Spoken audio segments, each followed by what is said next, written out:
Йортның һәр кирпешендә аларның кул көче. 14 августта төзүчеләр көнен билгеләп үтәбез. Шул уңайдан газетабызның яңа чыгарылышында төзүчеләрне һәм азнакайларны бу бәйрәм белән кайнар котлыйбыз.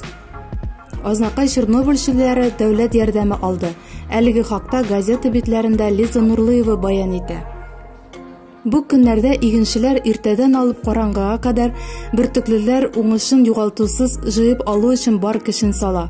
Азнакай авылларында урак өстенең кызу темплар белән барганлыгы турында Инҗи Калауддинова таныштырып китә. Азнакайлар кылагына: "Белеп торыгыз, бушлай юридик ярдәм алу мөмкинлеге дә бар." Атна вакыйгаларының төп темасы үткән елларда Казанда узган искиткеч "Мин күкне сайлыйм" дигән авиашоу. Моның турында Александр Хевронин мәкаләсендә. Көн үзәгендә уңыш 2022 турында сүз барачак.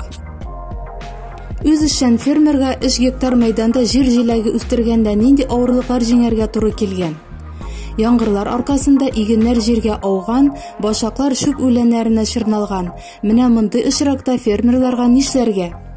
Фермер утрауы. Нәрсә ул? Бу сорауларга җавапны туган җир рубрикасыннан таба аласыз. Укытучыларны тынычлыкта калдырырга вакыт җитте. Әлеге хакта мәгариф рубрикасында. Тотрыксыз һава торышы бакча культураларына ничек тәэсир итә? Җәй көне нинди йогышлы авырулардан сакланырга кирәк? Бүгенге көндә иң кирәкле һөнәрләр нинди? Азнакайга Арча, Ютазы, Бакалы, Сарман районнарыннан эшче яшьләр килде. Алар нинди яңа маршрутлар ачтылар? Әгерҗедә гаилә корган яшь парлар туй көннәрендә нинди борынгы горыф-гадәтләрне башкаралар? Кирәк булмаган әманәт нәрсә ул? Гөмбәне кайдан җыярга? Нәрсә ул бәхет? Бу һәм башка бик күп сорауларга җавапларны бары тик Маякның 12 августта чыккан җомга саныннан гына укып белә аласыз.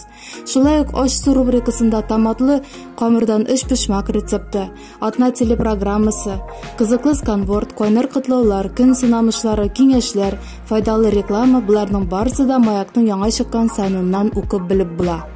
Кадерле райондашлар, 2023 елның 1 яртыйлыгына Маяк газетасына альтернатив алымында редакциядә алдан язылу башланды. Әлегә ул түбән бәядән 468 сум, ә инде 1 сентябрьдән 480 сум булачак. Шуңа да, хөрмәтле әбүнәчеләребез, районыбызның бердән-бер газетасына язылып калырга ашыгыгыз. Рәхим итегез.